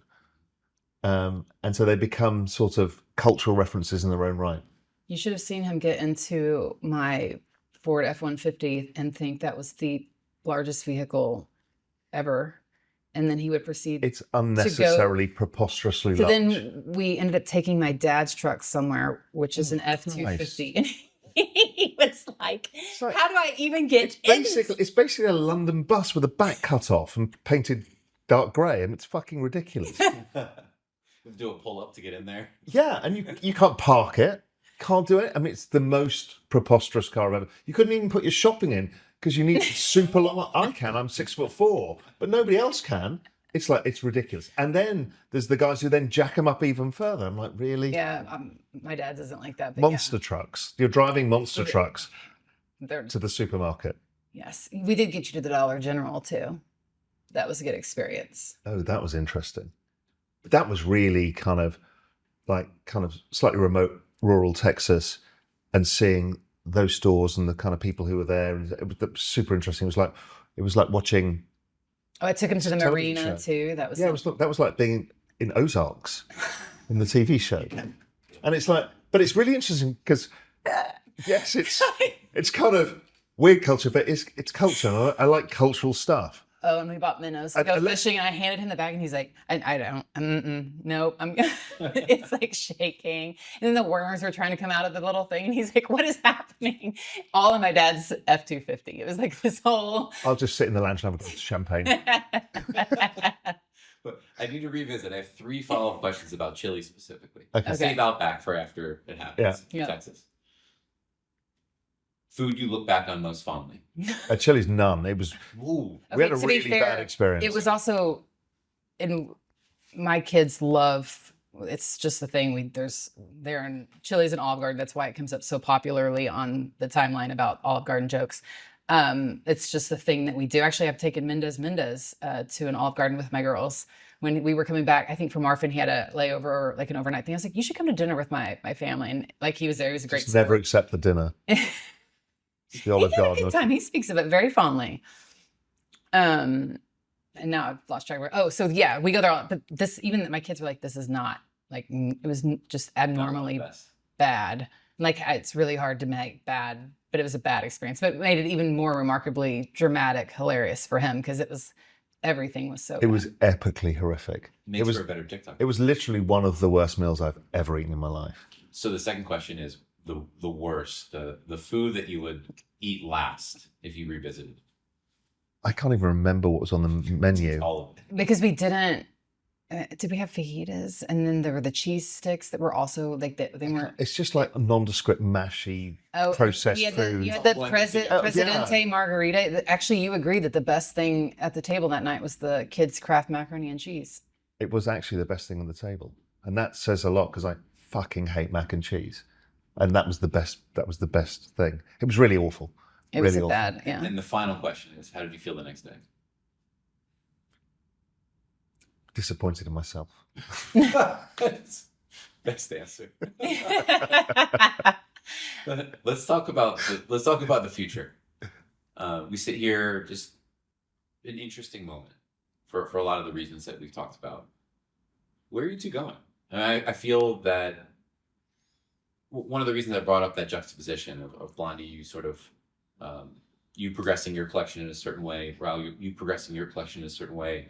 You seem to me, at least, in a very positive way, to be sort of colliding in the middle, and you both have your hands in talking to some artists and sort of being active participants in this cultural moment that you speak about. I love that, because there's something to speaking about it and helping people understand it, giving people mental models for it. There's another thing to being active participants, pushing this thing forward, contributing to experiences that are happening in real time. What does the future hold?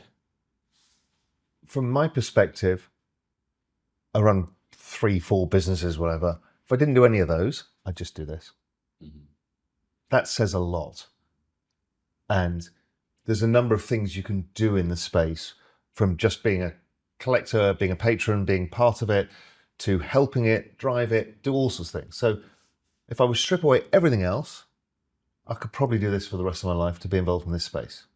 Now, maybe it loses its cultural excitement, that spark, in 10 years' time or whatever, and maybe it becomes less interesting. But right now, it's literally the most interesting thing with the most interesting people I've met. I met Blondie through this space, so this space is really important to me. And I think that we're kind of figuring all of that out as well, because we're also very busy with our own things like business, all that sort of thing. But we're figuring it out as we go, like where we really want to focus our attention. So, like for example, this weekend we're doing Toledo, we're doing an amazing thing in Marfa, and of course, White Walls is another part of the thing that was built because it was a missing, gap that I felt like we needed. And so we talk all the time about what is a space doing? What can we do to keep moving forward? That's just like his interview with when he and Bat Soup had that amazing interview that so many people are talking about. What can we keep doing to keep the spark alive? To onboard people, to help people. And I think that's kind of where I'm turning to now, is I have so many people saying, help. And I don't know where to start. And this is intimidating. And I'm scared to connect this. I overheard a call he was on with somebody who you would expect would know, who is a tech person you would expect to know. And he was like, this artist did a drop. It was through a platform I didn't understand. So I just didn't get it because it was just too complicated and I didn't want to connect like things like that. You're like, okay, that can't happen. Yeah. This person wanted this person has the money, they wanted to do it. And they were like, it's just too much. It can't be, it's scary. So, I think there's a lot of different, I'm having even this week, we've had a lot of conversations with varieties of people from platforms to people that are wanting to be new collectors. People are, wanting me to curate things, or they're wanting to build something different or take something that we have and build with it. And so it's been interesting. I think we're still kind of figuring out exactly what that looks like. We have some pretty great ideas that hopefully we'll be talking about soon, and some things that are still kind of up in the air, but I think we're still figuring it out. Yeah, and we've spent a lot of time speaking to all of the platforms. Out of that frustration, I wrote that long tweet about, and everybody came to us, and we sat down with everybody trying to explain, listen, this is too difficult. I can't try and onboard people, and people say, what do I do? Where do I buy it? I don't understand it. Nothing. There are no tools available for both the artist side and there's two different groups of people. I just want to understand, and then there's people that don't really want to be in the middle of the logistics. They want the hand-holding white glove experience. Yeah. And no matter what anybody says, nobody's doing that right yet, in my opinion, and we talked about it. So I think that's just, and that may not be something that's a bigger whatever, but there needs to be people that we can say, or a place that we can say, this is the thing, and I will handhold and get you there. And then hopefully you also have the confidence and you want to get involved yourself and do it yourself. But if you don't, that's also fine. Let's get you in. Let's get you a part of this, because you want to be a part. And it shouldn't be that it's so difficult, or gosh, when I go to this, it feels soulless, or this isn't accurate, or this looks scary. I'm connecting my wallet that has you want me to connect this and it has all this money in it. And you're telling me I need to read all of these things, blind signing, all of these scary things that we hear about. So I think we're just navigating how we, do all of that. One of the things that really delighted us was the launch of the new Rasta platform. It's just fucking brilliant, because you can now go and find like Die's impossible to find his work. It's everywhere, it's hidden, it's whatever. XCOPY, the same. You go to Rasta, let's say 95% of it's there. Yeah. Okay, that's a great start to somebody say, oh, if you're interested in XCOPY, go and look at that. That's a good start. So, we've been trying to help as many people as possible in that. And then there's something that we're kind of stumbling into, which is this kind of Raoul and Blondie thing. Like, we're going to host an event, Raoul and Blondie do Marfa. Because there is a power of the two of us doing it, and we just like doing it together. So we'll explore what we do with that kind of idea. And again, the big first event of that, it's a very cultural event. We're taking parts of all parts of the culture and bringing it into maybe the most niche part of digital, Web3 tokenized art in Marfa, which is like the diehard people, because it's not easy to get to. It's a small area. Nobody, unless you're in, you don't really know about it. We're taking it there and trying to create these lasting cultural experiences that in 10 years, people are going to look back and be like, wow, the Roger Dickerman was there. For no But Blondie was there. and for Dive with no Most Likes was reason, there. but we can. Yeah. For the sheer fun of it and creating cultural moments. Like And memories. it was a really good moment we had when we hosted that dinner. The first time we did it, that one at the Spanish place here in New York. And everybody sat there because we never get together like this. Because it's always some big event. And it was just a dinner. And everyone walked away and said, we've got to do more of this. It wasn't a panel. It wasn't, we were It wasn't fancy. It was just nothing. It was just like everybody doing something. And just, it's that, is we can create these cultural moments, these little marker stones on our way. And I think we just both enjoy doing that. And because we've got such a broad network of just, we love getting people together. It's just the best thing about it all. Gravitate to the humans that feel the magnetic pull to this. Well, because if not, we live in this increasingly online digital world where we increasingly don't live around conglomerations of people like cities. Everyone moves out because of costs and all the other reasons, and now you can work from home. We're scattered all across the world. And what is really nice is to still be humans and meet up together. Because seeing the spark in somebody's eye, seeing their smile, seeing their laugh, seeing their pain, is what makes it uniquely human, and then it really matters. Because online, it matters. Yes, it's networked art, all of that stuff, but what actually matters is just spending time with people. Cool, interesting, different people. And Christ, we were at the event last night, and there's the random collection of people there is quite something. And from countries, from Dominican Republic to Australia to France to you name it. And that was just a small group. Mm-hmm. And it's great. And everywhere we've been around the world, you've ended up meeting somebody who was anonymous that you knew. We met Golden Dick Butt in Mallorca in Spain. Mm-hmm. Super nice guy, super interesting. You know, his real life career, which I won't dox him, is really interesting. But just lovely guy. And you just have this persona, like when you all these people are online, so you kind of have just the way they talk, and you kind of, whether you intend to or not, have this idea of what the person's going to be like. And oftentimes it's very different. We were talking in one of my fun chats yesterday about when you go places and sometimes you're uncomfortable. Not me. I generally am not, for whatever reason. But the Blondie thing usually gives me a way of who I am. But they're like, sometimes I just tell people I'm somebody else because and you kind of get the response, and then you're really shocked. So it's always funny too, because they were, like I told you, somebody was going to do like a knockoff, say, you don't work because you're doxxed, but all these different things. I was like, that's actually a great idea. You could just have your own separate persona and say who you are. You're going to adopt Golden Dick Butt. I am not.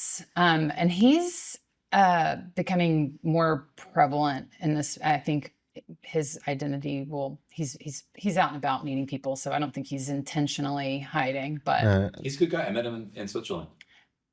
Yes. He's in town.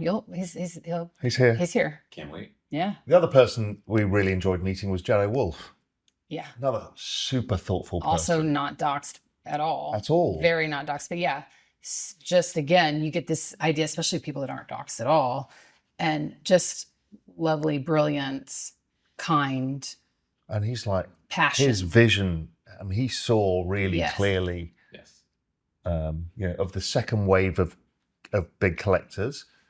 He really has a clear vision of what he's doing, and it's really clever. One of my favorite people. I've not had the opportunity to meet him yet, but I've had the opportunity to talk to him. Christ, he helps everybody. Quite a bit. He's another one, the magnet. It's very clear that he's completely obsessed, as we all are, about a lot of the things going on here. And to your point, has a very clear vision about how he wants to go about what he's doing. When we had an amazing dinner with a bunch of potential people that are wanting to get in, people that are already in, that we had put together that was around another event. And it was amazing. That was probably another Raoul and Blondie event. That was in Dubai, wasn't it? Yeah, it was just great to hear all the meetings and everybody kind of coming together and hearing, I think when we see people, and I think this is important for everybody, is when somebody's made a difference or has impacted your passion and you let them know, it means a lot to them. So whereas we think I mean, the Roger Dickman probably hears all the time how great he is, but it's good for Roger to probably be told that he's great, because it helps in the space of hold to feel like that you're doing something. And I feel like we've seen Jedi come out even more, be more vocal on the timeline about collecting and supporting artists, which I feel like before he was probably a little bit more, and I'm not saying that was from us, just in general. So I've always, whenever he does things, I'm like, wow, that was, I really appreciate that you did that, because it means a lot to the artist or to whatever it was he did.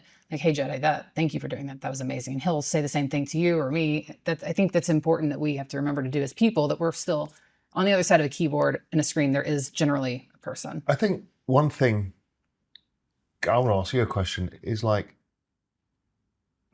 you play such a massive role, doesn't she, in the whole ecosystem, Blondie? 100%. You've got an incredible eye for art. You're incredibly kind and helpful to people. How do you perceive your role, or why you get there, or what makes Blondie Blondie? We don't know. We've had this discussion. It's also like a little bit of an imposter syndrome when people say that to me. And Redbeard's the other one that says to me all the time, like, you still don't seem to get it. And I don't. And I think maybe that's part of the brand of that. I'm not that person. You have no ego about it whatsoever. Well, because I don't really get it. I think maybe how I came in to the space was meaningful, and I got lucky in the pieces that I bought kind of first that got the attention of some of the more prominent, known people in the space, and they kind of helped, protect me in some ways, but then also befriended me very quickly. But you've also become everybody's confidant. I mean, literally, your DMs are ridiculous. From artists to Roger to collectors to everybody, your DMs you're like everybody's confidant. I think kindness goes a long way, but I also sometimes to a fault, as we know. I mean, I've been in some very you've been taken advantage of a lot. Yeah. So that's a big balance, but trying not to let that change me as well. But I mean, I still don't really get it, but it goes back to my collecting changes. I also, before I put a tweet out, generally, I am very thoughtful about it. And when I decide to, as we had a discussion earlier about something that I decided to put out because of a reputation that I felt like was being harmed, even though I might have had a drink before I put it out, I try to use that only when I feel it's necessary or important to do, just because I protect the Blondie brand, which sounds ridiculous even saying. I protect it because it means everything to me. And those relationships mean everything to me. I'll pay you each a compliment here, and just doubling down, Raoul, on what you said about Blondie. You came in, you were in before this, but you really let your voice be heard and known during a hard time. That's meaningful. We all we're in this tenuous, young, still developing, wild space. And when the financial side of it goes sideways, and people are scared, and a lot of people are just losing and terrified. You came in and you said, hey, I remember distinctly the day of the Blondie Joe P's. I remember distinctly so many of these Blondie moments. It's not that it wouldn't have happened. It's not that I wouldn't remember it if it was during a bull run or a crazy time. I'll remember it more because you were the one who's at that time stood up, raised your hand. And I think a lot of people saw that and said, wow. And it helps some people. It helps some people get to the other side of that type of a time. And of course, you pair it with the kindness, your personality, your welcoming nature. Yeah, I mean, legend, certified legend. Oh, that's too kind, but thank you.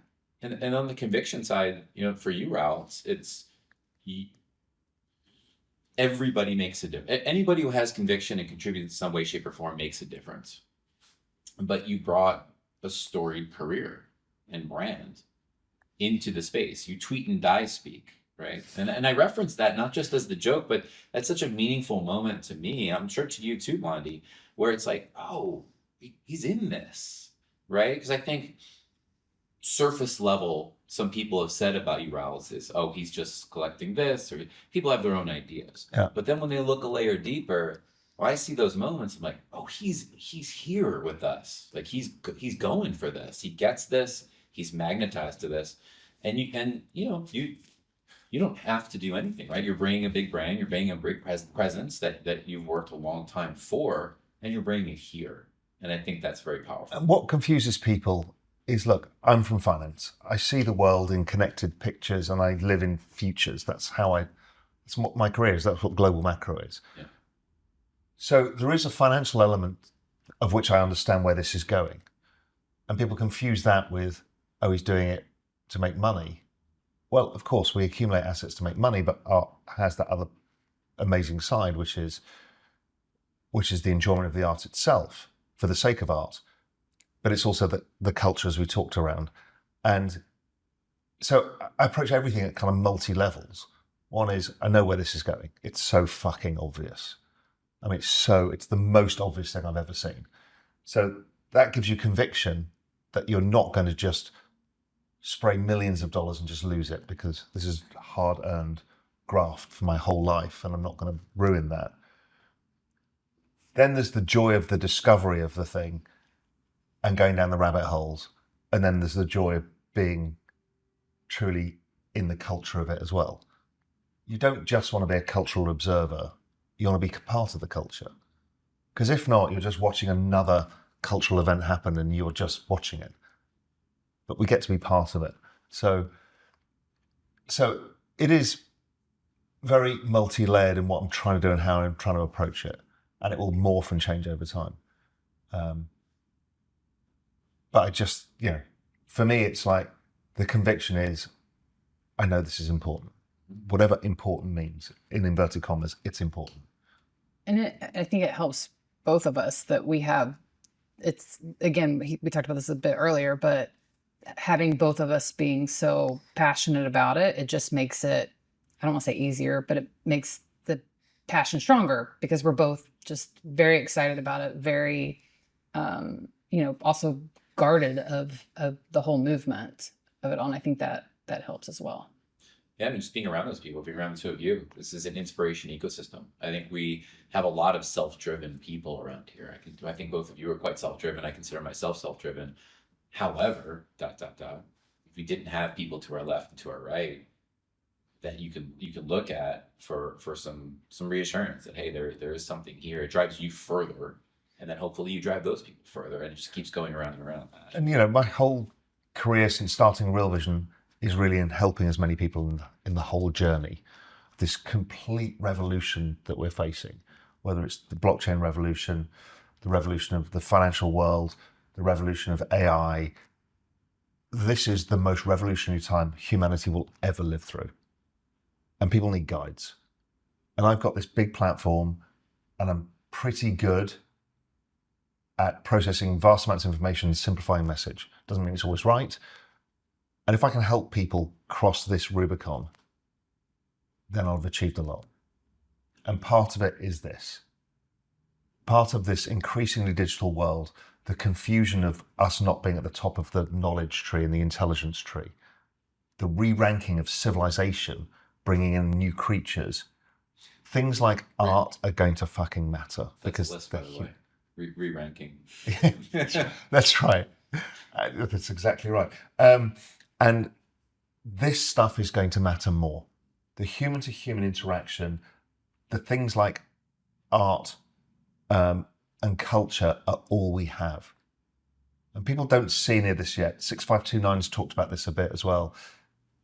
And to hold as many people's hands as possible, educate as many people as possible, whether it's in investing in crypto or whether it's about how to navigate this, or whether it's about art.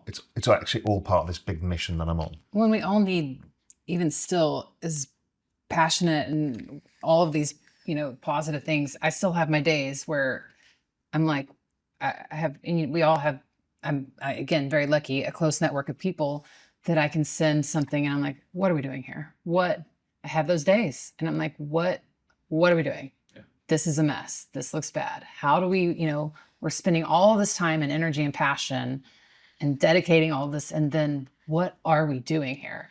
And then fortunately, I've got somebody will have something that gives back. And you're like, okay, snap me back into it. And I think that's important that we keep that the human side of it still very, very relevant, because you need that, because it can be rough.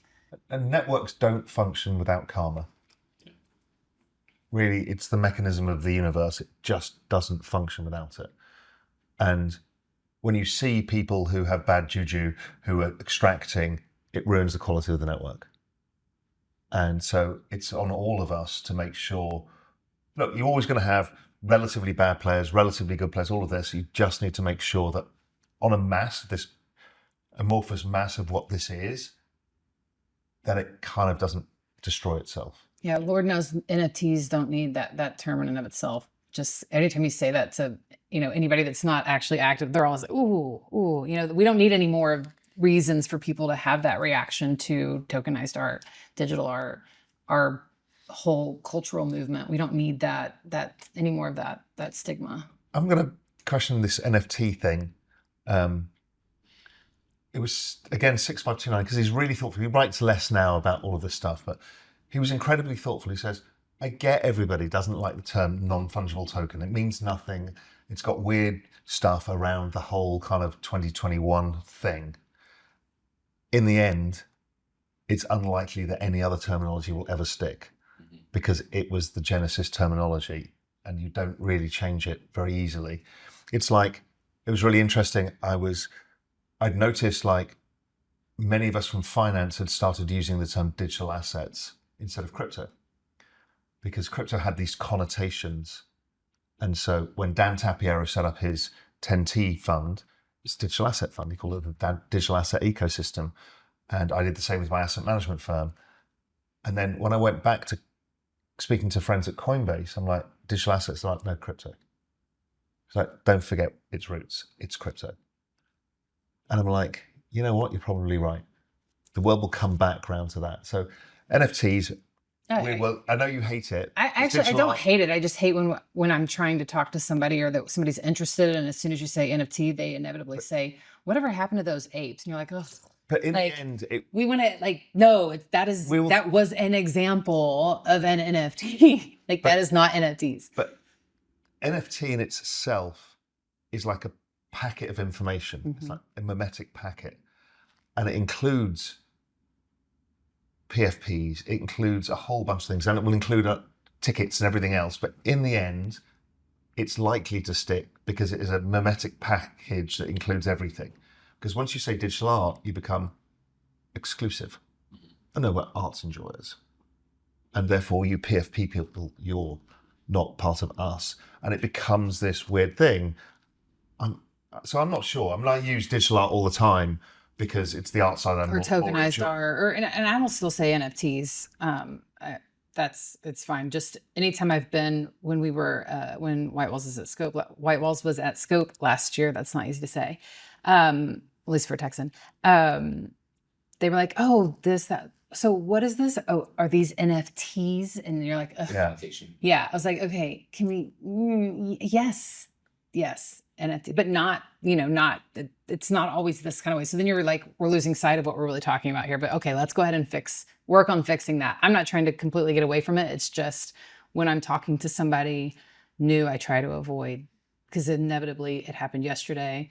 Whatever happened with and it's like, okay, we can go back to that, but like. I top tick, and she will remind me of this every day of her life.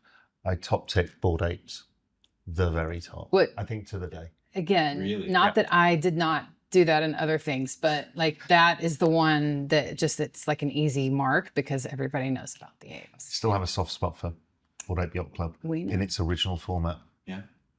It's a good claim to fame. Yeah, I definitely top ticked it. I paid $400,000 for mine. It's now worth a lot less. we all need a good top tick. Keeps us humble, It keeps us. That was my big move. That was my big, okay, this is my statement back in 2021. It's exactly the height of the day. I think you should get that tattoo. Just get your Bored Ape tattooed on your arm. Just own it. So that sneer says everything.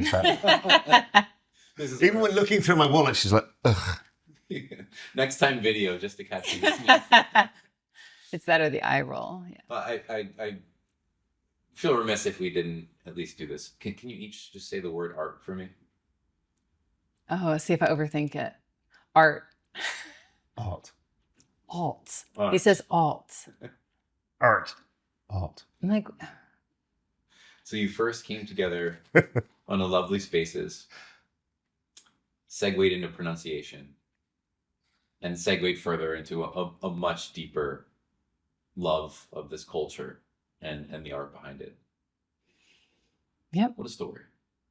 Basically It been is a story. inseparable since. It's yeah. a love story in every is. true sense of the word. Mm-hmm. It's a love story. It's a love story.